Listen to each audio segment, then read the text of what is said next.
Bismillahirrahmanirrahim. Assalamualaikum warahmatullahi wabarakatuh. Perkenalkan, saya Maya Amalia, Sarjana Keperawatan Nurse, Magister Keperawatan.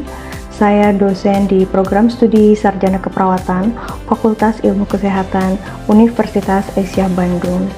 Pada kesempatan kali ini, saya akan menyampaikan gambaran singkat mengenai mata kuliah yang saya ampu, yaitu mata kuliah Keperawatan Anak Sehat dan Sakit Akut, serta sekaligus mengantarkan cuplikan video proses pembelajarannya.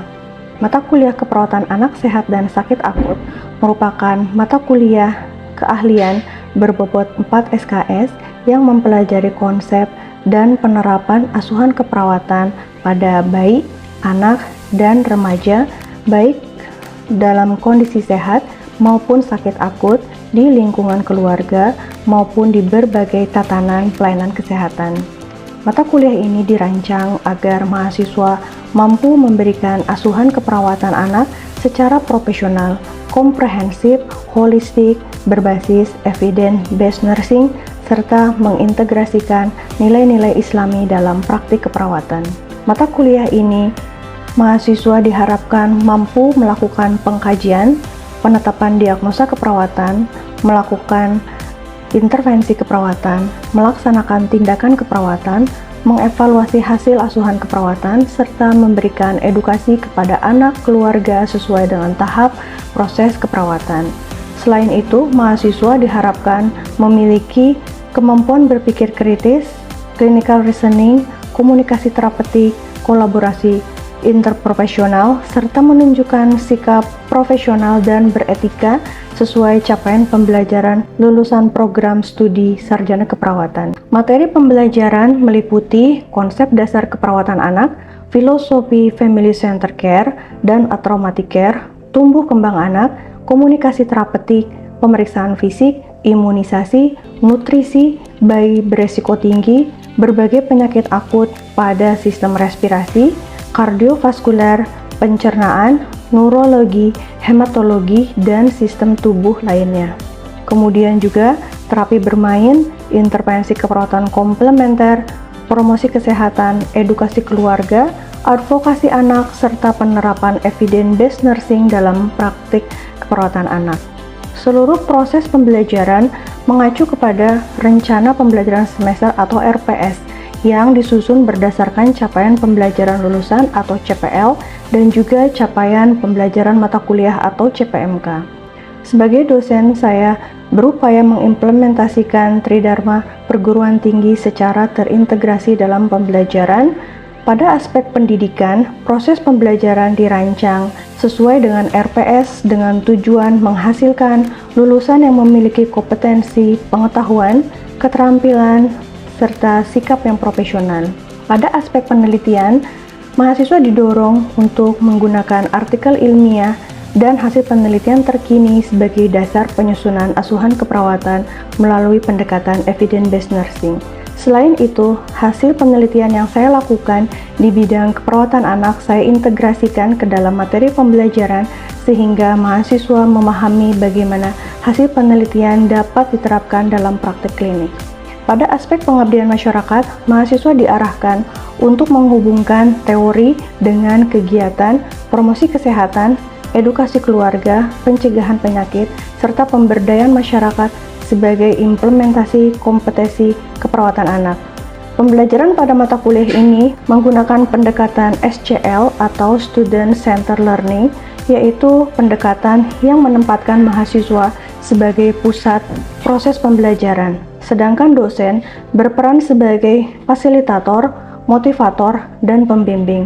Pendekatan ini dipilih untuk meningkatkan keterlibatan aktif mahasiswa dalam proses belajar sehingga mampu mengembangkan kemampuan berpikir kritis, clinical reasoning, komunikasi, kolaborasi, kreativitas, dan pemecahan masalah yang sangat dibutuhkan dalam praktik keperawatan.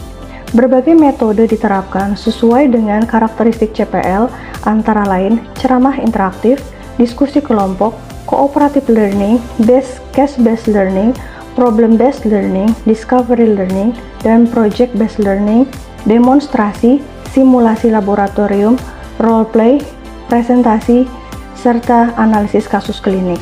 Untuk mendukung proses pembelajaran yang efektif, fleksibel, dan terdokumentasi, saya memanfaatkan berbagai teknologi pembelajaran. SIAKAD digunakan untuk administrasi akademik, presensi, kontak perkuliahan, dan penyampaian informasi akademik. Edlink digunakan sebagai Learning Management System untuk menggugah RPS, bahan ajar, video pembelajaran, referensi, forum diskusi, penugasan, serta pemberian umpan balik. Sementara untuk evaluasi berbasis teori dilaksanakan menggunakan Computer Based Test atau CBT sehingga proses assessment menjadi lebih objektif, transparan, efisien, dan terdokumentasi dengan baik. Proses implementasi pembelajaran yang saya terapkan yaitu menggunakan pendekatan DIA atau Delivery, Interaction, dan Assessment. Pada aspek delivery, saya menyampaikan materi secara sistematis dengan memanfaatkan media presentasi, video pembelajaran, demonstrasi, studi kasus, serta hasil penelitian dan referensi ilmiah terkini. Pada aspek interaction, saya membangun suasana pembelajaran yang aktif melalui pertanyaan pemantik, tanya jawab, diskusi kelompok, presentasi, analisis kasus, serta simulasi untuk memberikan umpan balik secara langsung. Mahasiswa didorong untuk menyampaikan pendapat, mengemukakan argumentasi berdasarkan bukti ilmiah, serta bekerja sama dalam menyelesaikan berbagai permasalahan keperawatan anak. Pada aspek assessment, penilaian dilakukan berdasarkan secara formatif dan sumatif, bersifat autentik, objektif, dan transparan. Penilaian tidak hanya mengukur hasil belajar, tetapi juga menjadi bagian dari proses pembelajaran. Berdasarkan RPS, komponen evaluasi terdiri dari UTS, UAS 55%, penugasan individu kelompok 25%, ujian praktikum 15%, serta penilaian sikap perilaku sebesar 5%. Dalam pelaksanaan pembelajaran, materi yang disampaikan mengacu kepada berbagai referensi utama keperawatan anak seperti Wong's Nursing Care of Infant and Children, Nelson Textbook of Pediatric, Ball and Bindler's Pediatric Nursing, serta standar praktik keperawatan yang meliputi SDKI, SLKI, SIKI, Pedoman Ikatan Dokter Anak Indonesia, Pedoman WHO, serta artikel ilmiah terbaru yang diperoleh berbasis data seperti PubMed, ScienceDirect, Prokes, dan Google Scholar. Sebagai dosen, saya meyakini bahwa pembelajaran yang efektif tidak hanya berorientasi pada penyampaian materi, tetapi pada bagaimana mahasiswa aktif membangun pengetahuan, mengembangkan kemampuan berpikir kritis, serta mampu mengaplikasikan ilmu dalam memberikan pelayanan keperawatan yang aman, profesional, dan berpusat pada anak serta keluarga. Selanjutnya, saya akan menampilkan salah satu cuplikan video pembelajaran mata kuliah keperawatan anak sehat dan sakit akut yang menggambarkan implementasi Student Centered Learning, integrasi Tridharma perguruan tinggi, pemanfaatan teknologi pembelajaran, serta penerapan delivery, interaction, dan assessment. Demikian pengantar yang dapat saya sampaikan. Terima kasih atas perhatiannya. Wassalamualaikum warahmatullahi wabarakatuh. Ya, bismillahirrahmanirrahim. Assalamualaikum warahmatullahi wabarakatuh. Waalaikumsalam warahmatullahi wabarakatuh. Ya, apa kabar teman-teman semua? Alhamdulillah baik ya. Ketemu lagi ya, kita hari ini ada kuliah keperawatan anak untuk pertemuan kita yang ke-8 ya, dengan materi yang sudah ada di RPS ya. Kita hari ini akan membicarakan tentang konsep dan asuhan keperawatan anak dengan DHF ya. Tapi sebelum kita mulai, kita membaca doa dulu ya seperti biasa. Ibu persilahkan ketua kelas untuk memimpin doa. Sebelum mulai pembelajaran, alhamdulillah kita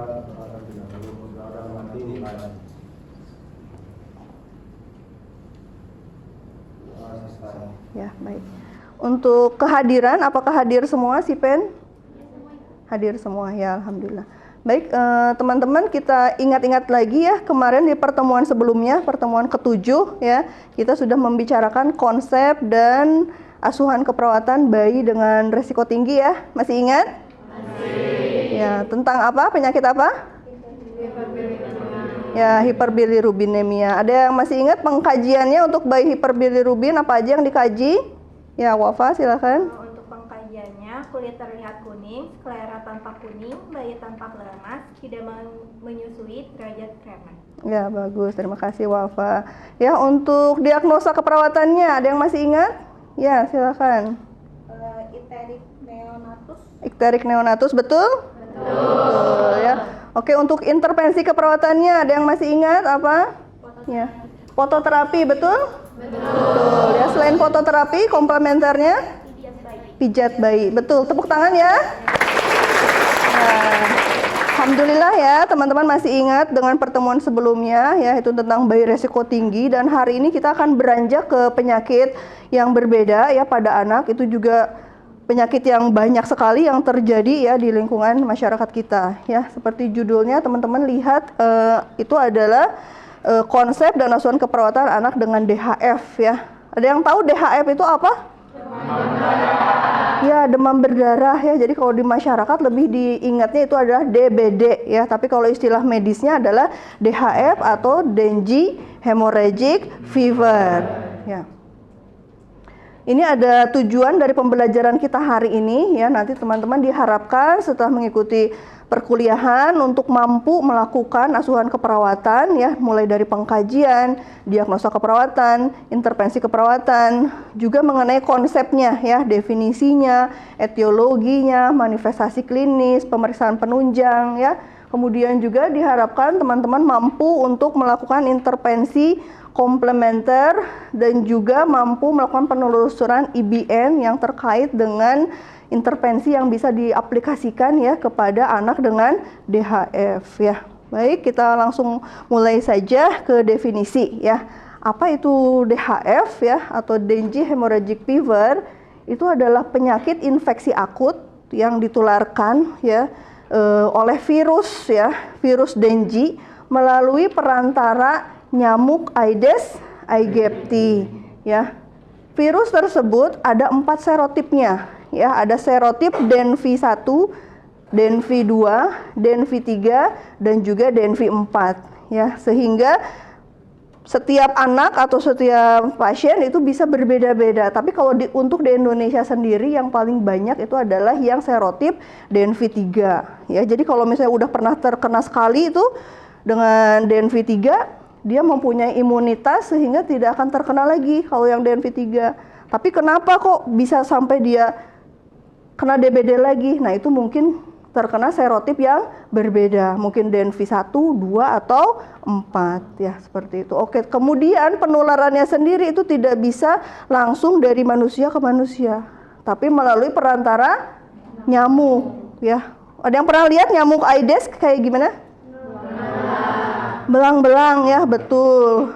Warnanya apa? Hitam putih ya, hitam putih. Itu yang Aedes aegypti. Kalau yang Albopictus itu bahkan seperti macan ya warnanya itu. Kemudian untuk menggigitnya nih, menggigitnya kira-kira ada kekhasan nggak? Pagi-pagi, ada juga yang sore hari ya. Kemudian Aedes aegypti juga mempunyai kekhasan berkembang biak itu di genangan air yang bersih ya. Contohnya di bak mandi, di air yang dalam vas bunga, genangan-genangan yang ada di, kalau di taman tuh suka ada barang bekas atau ada ban bekas. Nah, itu di situ mereka berkembang biak ya. Oke, lanjut. Oleh karena itu di Indonesia sendiri ada gerakannya ya, cegah apa? 3M ya, menguras, mengubur, dan apa? Membuang ya barang-barang bekas ya. Oke, ini epidemiologinya. Jadi hampir di seluruh Indonesia, dari mulai Sumatera ya, Jawa, apalagi ya, Kalimantan, Sulawesi, Papua, itu hampir semua banyak ya kasus-kasus DHF ini. Untuk kasus anak sendiri itu sampai mencapai 88.593 di tahun 2024. Sedangkan untuk kematian itu ya, untuk DHF itu bisa mencapai 40% ya, anak dengan DHF itu mengalami kematian. Jadi sangat ini ya, prihatinkan ya gitu. lingkungan kita ini yang tropis, cuacanya bagus, tapi tempat berkembang biak untuk nyamuk Aedes aegypti. Oke, tentunya kita harus tahu dulu bagaimana sih siklus dari penularan ya DHF ini ya. Yang pertama itu nyamuk Aedes tadi akan menggigit penderita yang mengalami DHF ya. Kemudian virusnya masuk ke dalam tubuh nyamuk ya. Di dalam tubuh nyamuk itu virus berkembang biak dulu 8 sampai 10 hari. Setelah itu nyamuk akan menggigit lagi anak yang sehat ya, dan akan menularkan virus tadi ke anak yang sehat tadi. Jadi terus seperti itu, terus menerus ya siklusnya. Jadi tidak ditularkan dari manusia ke manusia secara langsung, tapi melalui perantara dari nyamuk Aedes aegypti.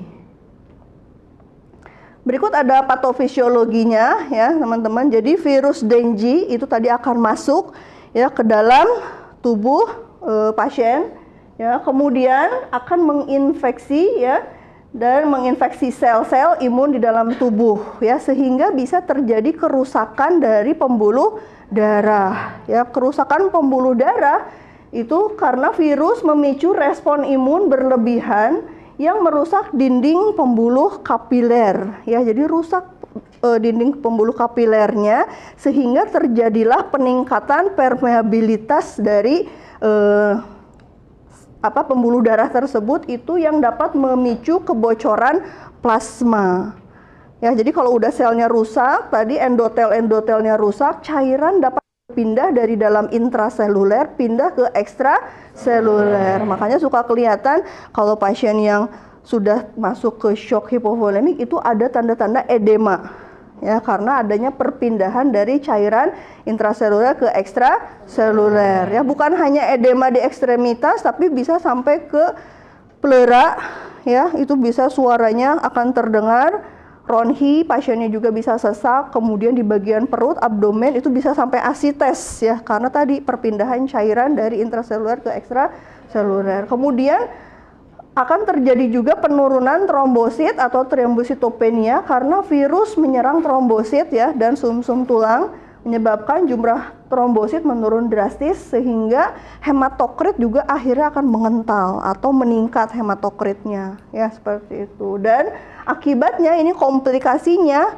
anak dengan DHF itu bisa mengalami shock hipovolemik ya, atau kekurangan cairan yang dapat berujung shock ya. Jadi kehilangan cairannya itu bukan kehilangan cairan keluar tubuh, tapi masih di dalam tubuh, hanya saja perpindahan dari intraseluler ke ekstraseluler ya. Oke, kemudian ini ya patofisiologi ke diagnosa keperawatannya. Tadi ya, infeksi virus melalui vektor nyamuk, tubuh berespon membentuk antibodi ya, membentuk antibodi untuk menyerang virus. Kemudian ada produksi makrofag yang meningkat.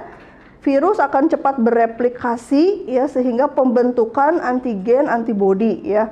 Ada pembentukan mediator ya, inflamasi, ada TNF alfa, interleukin 1, platelet ya, interleukin 6, histamin. Itu semua yang akan memacu vasodilatasi dari pembuluh darah, sehingga tadi peningkatan permeabilitas dan keluarlah cairan dari intraseluler ke ekstraseluler, itu yang akan menyebabkan dehidrasi sel dan memicu untuk penegakan diagnosa kekurangan volume cairan atau hipovolemia ya, itu hipovolemia.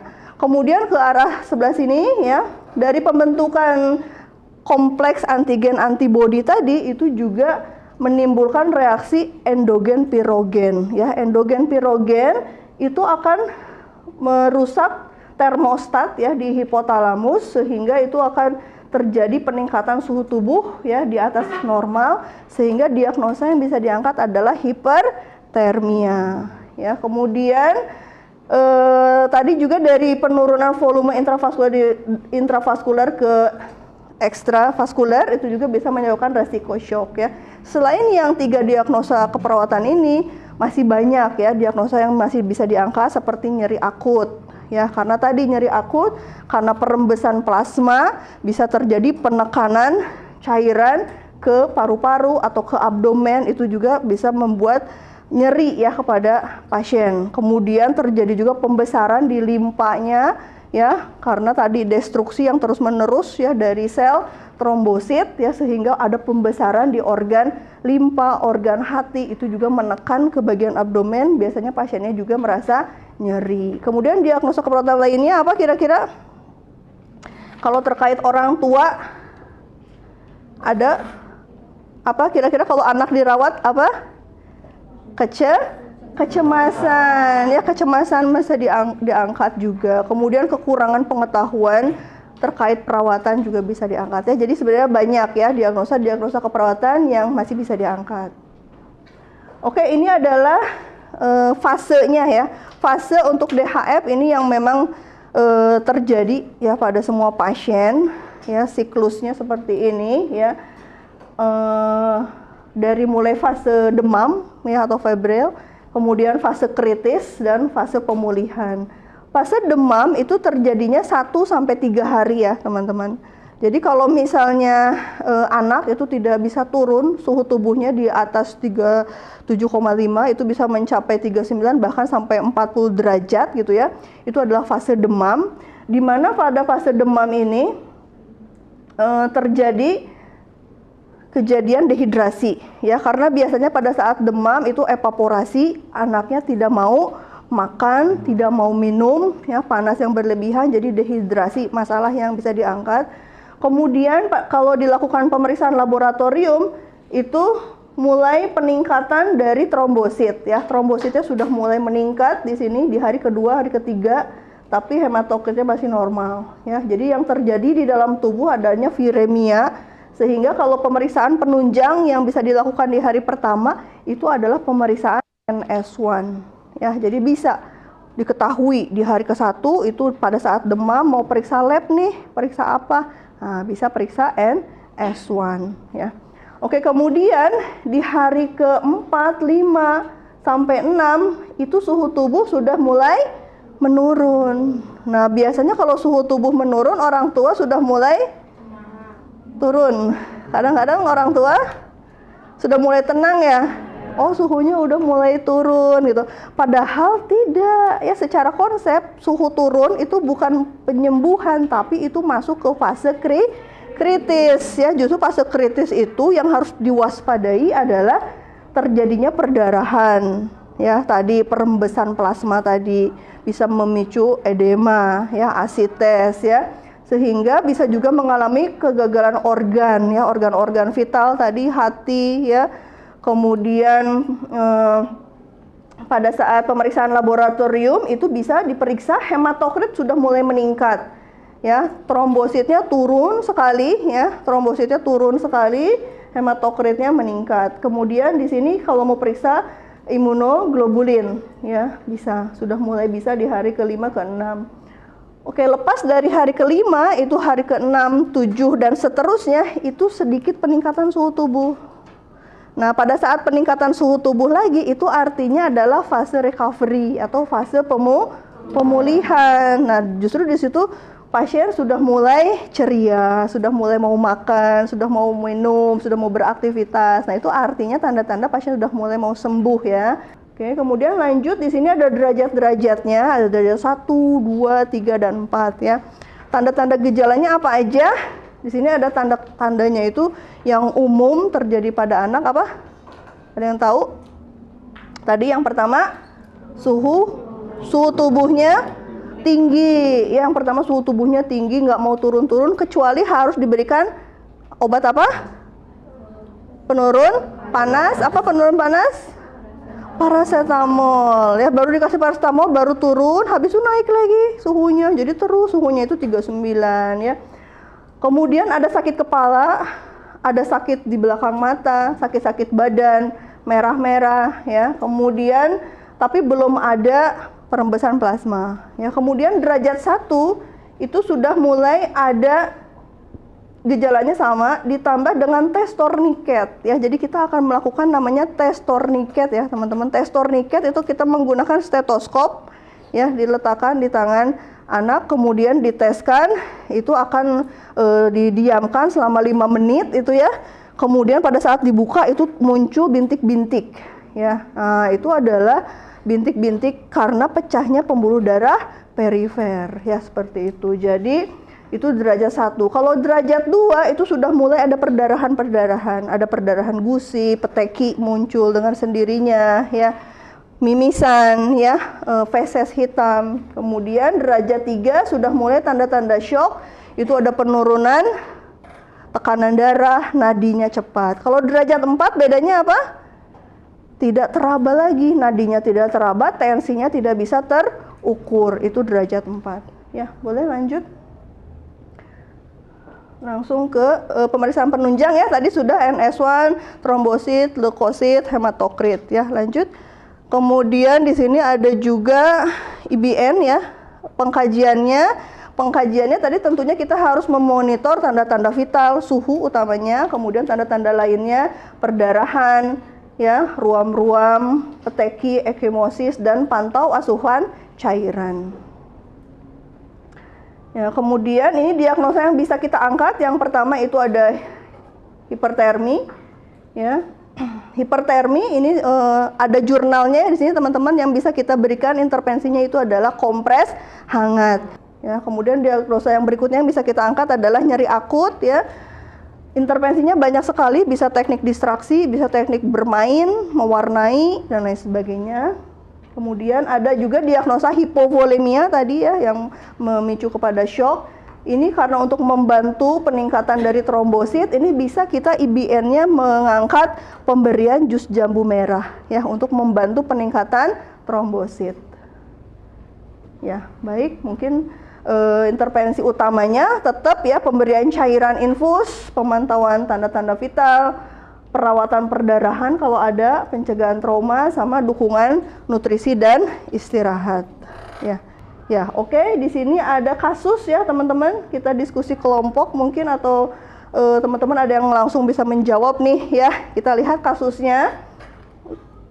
Pertanyaan dari Ibu. Kira-kira diagnosis keperawatan prioritasnya apa? Ada yang mau menjawab? Ya, siapa namanya? Ya.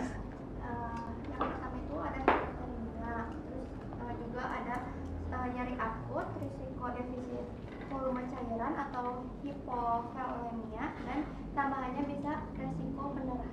Oke, kalau melihat dari hipertermia, DO-nya yang mana dan DS-nya yang mana?